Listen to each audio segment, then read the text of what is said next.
Hello everyone, நான் ஓவியா. இந்த வீடியோவில் பைத்தன் அவுட்புட்ஸ் பற்றி பார்க்கலாம். சிம்பிளாக பிரிண்ட் அப்படிங்கிற இன்பில் ஃபங்க்ஷன் கால் பண்ணுறது மூலயமா நம்மளால் கன்சோலில் அவுட்புட்டை டிஸ்பிளே பண்ண முடியும். ஃபார் எக்ஸாம்பிள், பிரிண்ட் அப்படிங்கிற இந்த இன்பில் ஃபங்க்ஷனுக்குள்ளே டபுள் கோட்குள்ளே நான் பைத்தன் அப்படின்னு சொல்லிட்டு டைப் பண்ணி இதை நான் சேவ் பண்ணி அண்ட் ரன் பண்ணேன் அப்படின்னா கன்சோலில் நம்மளுக்கு பைத்தன் பிரிண்ட் ஆயிருக்கு.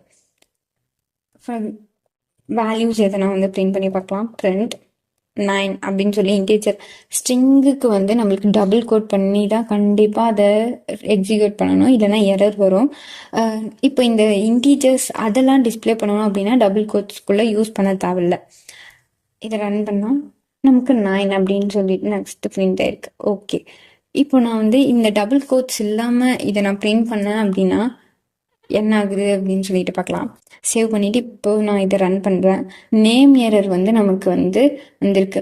பைத்தன் நாட் டிஃபைன்ட் அப்படின்னு சொல்லிட்டு.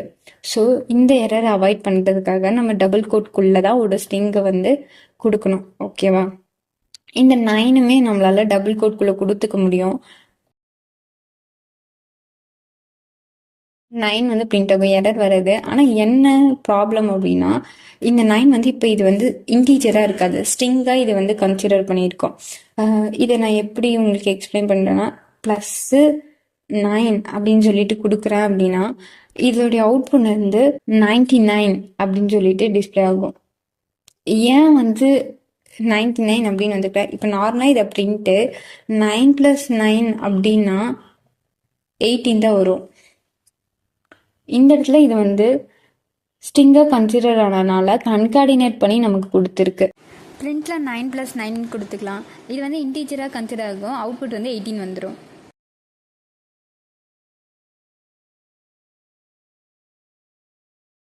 ஸோ நெக்ஸ்ட் பிரிண்ட் ஒரு 8.9 அப்படின்னு சொல்லிட்டு கொடுக்குறேன் அப்படின்னா 8.9 அப்படின்னு சொல்லிட்டு நமக்கு அவுட்புட் வந்திருக்கு. இந்த மாதிரி மல்டிபிள் டேட்டா டைப்பை நம்ம பிரிண்ட்ல பாஸ் பண்ணி பிரிண்ட் அவுட்புட் கன்சோலில் டிஸ்பிளே பண்ணிக்க முடியும். ஓகேவா? நெக்ஸ்ட் நம்ம பிரிண்ட் பண்ணுறது ரெண்டு விதமாக தான் பிரிண்ட் பண்ணுவோம். ஒன்று வேரியபிள்ஸ் வச்சு பிரிண்ட் பண்ணுவோம், ஆர் லிட்டரல்ஸ். வேரியபிள்ஸ் அப்படின்னா இப்போ நான் ஒரு வேரியபிளில் கிரியேட் பண்ணிட்டு அதுக்கு ஒரு வேல்யூவை அசைன் பண்ணி பிரிண்ட்குள்ளே அந்த வேரியபிள் நேமை பாஸ் பண்ணி இதை ரன் பண்ணுறேன் அப்படின்னா நமக்கு இப்போ 8 அப்படின்னு சொல்லிட்டு வந்திருக்கு. இதை வேரியபிள் யூஸ் பண்ணி பிரிண்ட் பண்ணியிருக்கேன். டைரக்டாக லிட்ரல்ஸ் அப்படின்னா வேல்யூவே நம்ம பிரிண்ட் பண்ணுறது தான் லிட்ரல்ஸ் அப்படின்னு சொல்லுவோம். இல்லை ஜாவா அப்படின்னு சொல்லி நான் இதை போடுறேன் அப்படின்னா ஜாவா ஒரு லிட்ரல் மீன்ஸ் டைரக்டாக அந்த வேல்யூவே நம்ம பிரிண்ட் பண்ணுறேன். இதுதான் ரெண்டு மெத்தட் நம்ம பிரிண்ட் பண்ணுறது. ஓகேவா? நெக்ஸ்ட் இப்போ நான் என்ன நினைக்கிறேன் அப்படின்னா வேரியபிளையும் பிரிண்ட் பண்ணணும், லிட்ரல்ஸையும் ஒரு அட் அ டைம்ல பிரிண்ட் பண்ணணும் அப்படின்னு நினைக்கிறேன். இது எப்படி நம்ம அச்சீவ் பண்ணலாம் அப்படின்னா பிரிண்ட்டு ஃபர்ஸ்ட் நான் நேம் ஈக்குவல் டு ஓவியா அப்படின்னு நான் வச்சுக்கிறேன்.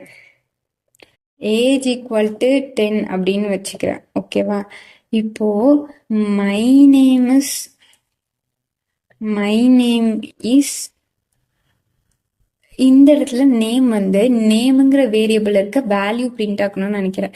இது வரைக்கும் லிட்ரல் கமா நேம், அந்த வேரியபிள் நேம், இதோட இந்த வேரியபிள் முடிஞ்சிச்சு. திருப்பி நான் கமா வச்சுட்டு லிட்ரல் ஸ்டார்ட் பண்றேன். And my age is again எனக்கு வேரியபிள் பிரிண்ட் ஆகணும். So comma age. இப்போ நான் இதை ரன் பண்றேன் அப்படின்னா my name is Oviya and my age is 10. ஓகேவா? நெக்ஸ்ட் இது கமா செப்பரேட் பண்ணி வந்திருக்கா?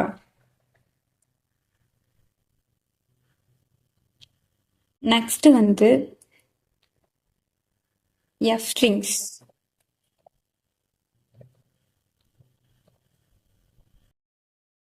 பிரிண்ட்ல ஃப்ரண்ட்ல எஃப் அப்படின்னு சொல்லிட்டு போட்டுட்டு டபுள் கோட் ஓப்பன் பண்ணி க்ளோஸ் பண்ணிட்டு மை நேம் இஸ் கேர்லி பிரேக்ஸஸ்குள்ள நேம், இதுக்கு கேப் விட்டுக்கலாம், and my age is age.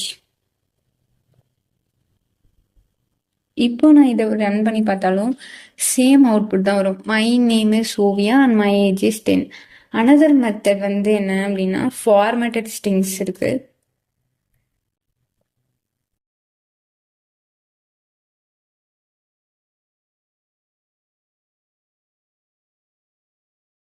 இது எப்படி நம்ம பண்ணணும்னா பிரிண்ட், அதுக்குள்ள வந்து கொட்டேஷன் ஓப்பன் க்ளோஸ் பண்ணிட்டு my name is open close curly braces and my age is open close curly braces and இந்த கொட்டேஷனுக்கு அவுட் சைடில் டாட் வச்சு ஃபார்மேட்குள்ள நேம் கமா ஏஜ். இதை நான் ரன் பண்ணி பார்த்தனாலும் சேம் அவுட்புட் தான் வரும். My name is Oviya and my age is 10. ஓகேவா? Next வந்து இதோடைய சின்டாக்ஸ் என்ன அப்படின்னா print function name open close parenthesis உள்ள வந்து நம்ம ஆப்ஜெக்ட் பாஸ் பண்ணுவோம். அதுதான் ஆக்சுவல் வேல்யூ நம்ம வந்து டிஸ்பிளே பண்ணணும்னு நினைக்கிறது. நெக்ஸ்ட் வந்து செப்பரேட்டர், தென் வந்து எண்ட்ல என்ன கொடுக்கணும் அப்படிங்கிறது, அண்ட்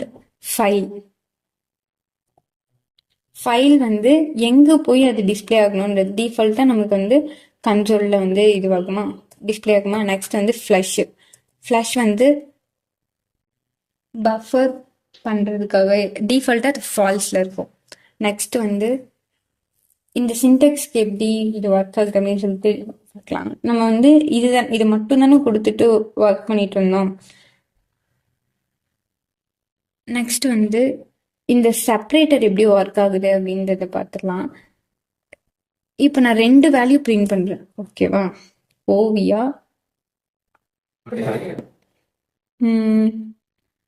பைத்தன் அப்படின்னு சொல்லிட்டு 2 வேல்யூ நான் பிரிண்ட் பண்றேன். இந்த இடத்துல ஓவியாக்கும் பைத்தனுக்கும் ஒரு கேப் வந்து வந்திருக்கு.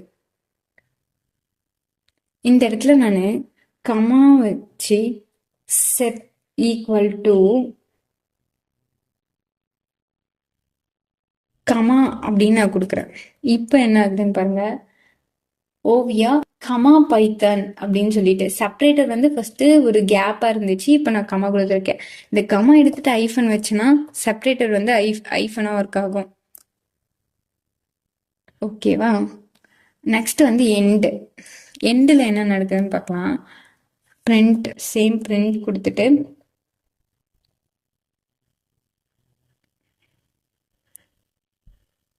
எண்ட் டெஸ்ட் அப்படின்னு சொல்லி சும்மா ஒரு ஸ்ட்ரிங் கொடுக்குறேன். கமா எண்ட் ஈக்குவல் டு நான் வந்து ஒரு டேப் எஸ்கேப் சீக்வன்ஸில் இந்த மாதிரி பேக் போட்டு டி போட்ட டேப் ஸ்பேஸ் கிடைக்கும். ஓகேவா? இப்போ நான் கீழே இன்னொரு ஸ்டேட்மெண்ட் வந்து பிரிண்ட் பண்ணுறேன். Second test. ஓகேவா? இப்போ நமக்கு என்ன நடக்கணும், ஓவியா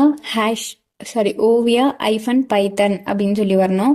நெக்ஸ்ட் லைன்ல எண்டு டெஸ்ட், அதுக்கடுத்த லைன்ல செகண்ட் டெஸ்ட் அப்படின்னு சொல்லிட்டு வருமா. ஆனா அப்படி வராது. இப்போ எண்டு டெஸ்ட்டும் ஒரு 5 பேஸ் விட்டு நமக்கு செகண்ட் டெஸ்ட் வந்திருக்கு. ஏன் அப்படி வந்திருக்குன்னா, நான் இந்த இடத்துல எண்டு வந்து டாப் ஸ்பேஸ்ன்னு கொடுத்தனால எண்டுல வந்து டேப் ஸ்பேஸ் இந்த எண்டு டெஸ்ட்டுக்கு அவருடைய எண்டில் வந்து டேப் ஸ்பேஸ் கிடைச்சிருக்கு. இதுவே நான் இங்கே என் அப்படின்னு கொடுக்குறேன்னா இது நியூ லைனுக்கு போயிடும். இந்த இடத்துல இருந்து இதுக்கப்புறம் எதுவும் கண்டினியூ ஆகாது, நெக்ஸ்ட் லைனுக்கு போயிடும். இப்போ வந்து அது செகண்ட் டெஸ்ட் வந்து கீழே வந்து பிரிண்ட் ஆயிருக்கு. டிஃபால்ட்டாக இந்த எண் வந்து நியூன்னு இருக்கும், செப்பரேட்டர் வந்து ஸ்பேஸ் இருக்கும். அதனால தான் நமக்கு வந்து நார்மலாக இதை பண்ணுறப்ப ஸ்பேஸ் அண்ட் நியூ லைன்ஸ் கிடைக்குது. இது வேண்டாம் அப்படின்னு நீங்கள் நினச்சிங்கன்னா இந்த ஆர்குமெண்ட் மூலயமா நம்மளுக்கு வந்து வேறு வேல்யூஸ் வந்து கொடுத்துக்க முடியும். Other two argument